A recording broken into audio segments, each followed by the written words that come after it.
조소에서 겪었던 기괴한 일들. GOP 축선에 관한 정보는 군 기밀인데다 소속 사단 얘기를 하면 안 된다 들어서 어중간하게 말해보겠습니다. 저는 강원도에 있는 한 GOP 사단에서 군 복무를 했었습니다. 제가 이등병일 때 옆 동네에서 무쿠기순 사건이 일어나고 타 서초에서 총기 오발 사고가 나는 등 난리도 아니어서 생고생했던 기억이 아직도 새록새록하네요. 이제 제가 소초에서 겪은 신비한 이야기를 하려고 합니다. 소초 번호를 말할 수는 없으니 임의로 팔소초라고 부르겠습니다. 제가 생활했던 팔소초는 타중대와 축선이 만나는 접경 지역인 동시에 대대오피가 사이에 껴있는 곳이었습니다. 덕분에 후반야 근무 시간이 되면 소초장 순찰과 더불어 대대 당직 사령, 대대장부터 심지어는 연대장까지 자주 등판했기 때문에 대공초소 근무를 서는 선임들은 항상 불평불만이 많았었습니다. 중대장님은 전중반야에 많이 떴으니 불행 중 다행이려나요. 더구나 소초장이란 양반이 어떻게든 부하들의 휴가를 자르기 위해 혈안이 된 꼬장꼬장한 사람이라 하루하루가 살얼음판 걷는 것이나 다름이 없던 곳이었습니다. 군번이 반쯤 꼬여서 상병끼리 근무를 설 정도로 작전병력이 빡빡했기 때문에 휴가를 많이 들고 있는 GOP병 특성상 누가 휴가 한번 나가버리면 빵꾸가 나는 일이 잦았거든요. 이런 무시무시한 상황일지라도 뺑기칠 사람은 어떻게든 뺑기를 치기 마련입니다. 상황병까지 동원해서 순찰 나갈 간부의 위치를 파악한 뒤 축선에 나가 있는 경계병끼리 무전을 통해 근무 시간표를 속이고 긴 시간 동안 어디 짱 박혀서 자는 건 보통의 일이었거든요. 물론 우리 꼬장꼬장한 팔소초 소추장님이 그걸 모르실 분이 아니었습니다. 이분 또한 어떻게든 부하들의 가라를 입증해서 저들의 휴가를 자르리라 혈안이 되신 분이라 순찰을 한번 따라 나가면 정규루트보단 능선을 타는 일이 더 많았습니다. 죽선을 타면 시간이 어느 정도 소요되는데 반해 능선은 그렇지 않으니 구간을 스킵하는 느낌으로 빠르게 초소로 접근해 선임병들을 조지기 위함이었죠. 여튼 본론으로 들어가겠습니다. 제가 팔소초에 전입 왔을 때 팔소초는 갓 지은 새끈한 신막사로 이사 온 지 얼마 안 되었을 때였습니다. 구팔소초는 신팔서초 위에 있는 언덕을 넘어서 급수 탱크랑 분리수거장 뒤로 가면 보이는 큰 내무방 같은 1층 건물이었고요. 이사를 오긴 왔지만 아직 중요한 몇몇 시설이 다 옮겨지지 않았던 터라 구소초의 대부분의 기능은 아직 죽지 않고 살아있는 상태였습니다. 난방은 죽긴 했지만 난로는 살아있고 전기를 안 쓰긴 하지만 전기도 살아있고 조명도 한정적으로 남아있었죠. 그리고 이놈의 구소초가 축선으로 투입하는 경로에 위치해 있고 이 구소초 언덕 아래 앞쪽에 작지는 않아도 서명은 하고 가는 대공초소가 하나 있다 보니 선임들 중 몇몇이 98소초에 짱 박혀서 라면을 먹거나 쪽잠을 자고 가는 일이 비일비재했습니다. 소초장 역시 그걸 어렴풋이 짐작하고는 있지만 물증이 없어서 조질 수 없는 상황이었고 선임들에게 하지 말라 엄포를 줄 뿐 딱히 조치를 취하진 못하고 있었습니다. 그리고 어떻게든 한 놈을 잡아 본보기 삼으리라 벼르고 있을 때였죠. 문제의 그날에도 저는 후반야 근무와 후반야 순찰병으로 투입되어 소초장님이랑 같이 순찰을 돌게 되었습니다. 안 그래도 엊그제 구 소초에서 라면 쓰레기를 발견한 소초장님은 이번엔 어떻게든 조질이란 굳건한 마음을 갖고 작전에 임했습니다. 어떻게 할 정도였냐면 일부러 우측선을 타고 좌측선을 찍는 정규 루트를 타지 않고 좌측선을 능선으로 빠르게 찍고 우측선으로 달려가는 기괴한 동선을 선택할 정도였죠. 덕분에 저는 죽을 맛이었습니다. 소초장님 꽁무니를 따라 야밤에 랜턴도 틀지 않고 눈 덮인 산길을 타는 게 쉬운 일은 아니거든요. 랜턴 키면 선임병이 볼 거라며 키지 말라 하시더군요. 죽을 똥설똥 좌측선을 다 돌고 난 다음 우측선으로 가서 이젠 근무를 서지 않는 대공초소에 들어가 서명을 하려니 소초장님도 지쳐서 그런지 좀 쉬자는 말이 나왔습니다.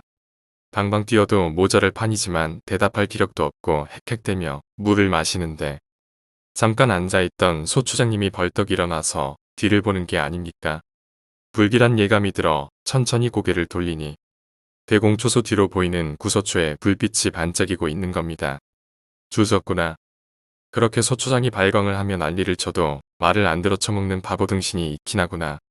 잘릴 선임의 휴가와 개판들 소초 분위기에 묵념하며 달리다시피 걷는 소초장님의 뒤를 하염없이 쫓아갔죠. 언덕길을 올라가면 혹시나 들킬까 언덕에 난 샛길로 갔죠. 새끼리라 해봤자 Y字가대에 밧줄을 달고 발 디딜 곳을 만들어 놓은 조잡한 슬로프를 따라 올라가 매기소라듯이 조심히 잠입하는데 소초장의 뒷모습을 보니 이걸 즐기고 있다는 게 다 보일 정도였습니다. 희열에 찬 얼굴이더군요.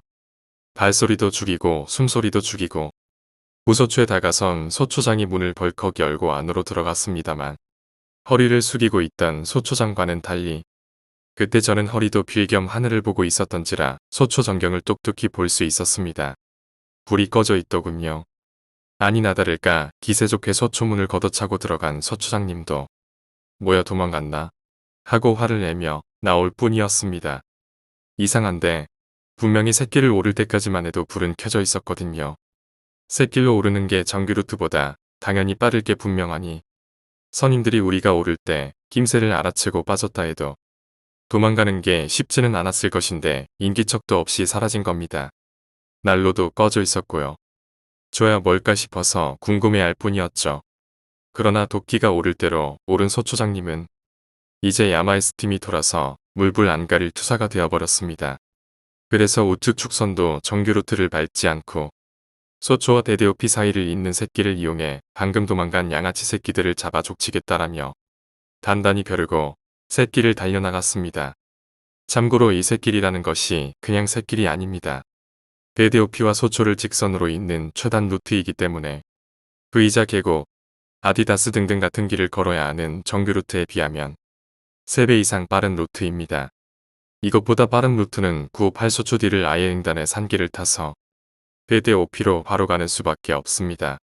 그리고 그 길은 98소초 뒷길로 올라온 우리가 이미 선점해서 그 길로 이동하는 사람이 있다면 당연히 보였을 테고요. 발자국이 남았을 테니까 말이죠. 고로 선임들이 발에 불나게 뛰지 않는 이상 샛길을 달려나가는 우리를 추월할 수는 없었습니다. 설사 추월을 하더라도 대공초소를 잡으려면 타 중대와 겹치는 접견 지역에 사인을 하고 들어가야 하기 때문에 우측 축선 끝까지 갔다가 다시 돌아와야 하죠.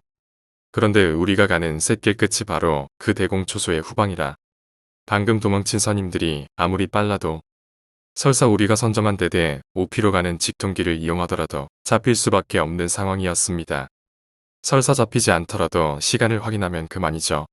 물론 근무기록표는 조작이 가능합니다만 타 중대와 접견하는 초소의 근무기록표는 조작이 불가능하니까요. 상황병을 통해 전해 받은 작전 수행 경과로 보면 이미 대공초소를 잡은 지 10분이 넘었어야 하는 상황인데 대공초소에 없다. 그럼 끝이었죠. 대공초소에 있어도 근무기록표에 적힌 시간과 상황병이 기록한 시간이 일치하지 않다. 그것도 끝이죠.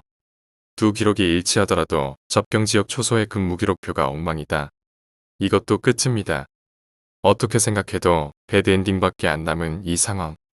소초장님은 이 기회에 상황병 휴가부터 경계병 휴가와 분대장 휴가까지 골고루 종류별로 잘라버리겠다 말하며 눈길을 빠르게 뛰어갔습니다. 그리고 대공 초소의 뒤로 튀어나와 바로 초소로 들어갔죠. 얼마나 빨랐는지 초소를 잡고 있는 경계병이 차마 암고를 물어보기도 전에 계단을 다 올라가 있었습니다. 암고를 물어보기도 전에라는 말을 보신 분들은 알겠지만 대공 초소에는 선임들이 근무를 서고 있었습니다. 참 독하더라고요.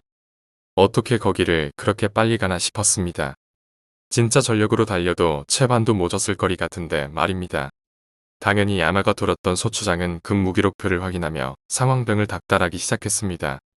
이내가 몇 시 몇 분에 여기 찍었다고 되어 있는데 맞아? 맞습니다.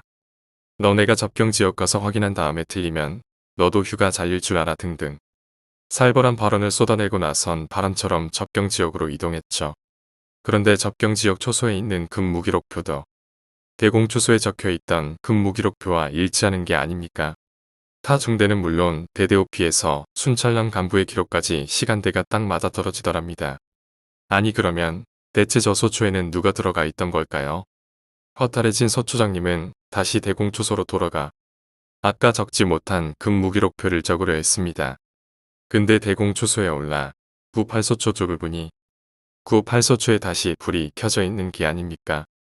경계병들은 보통 정면을 보니 몰랐다 대답했지만 아까 98소초 앞 대공초소에서 보았던 불빛이 98소초 안에서 깜빡이고 있었습니다. 당연히 소초장님은 상황병을 통해 경계병들이 있는 현 위치를 수소문했습니다. 하지만 누구도 98소초에 있지 않았습니다. 왜냐면 나머지 두 팀은 좌측 축선에 있었거든요.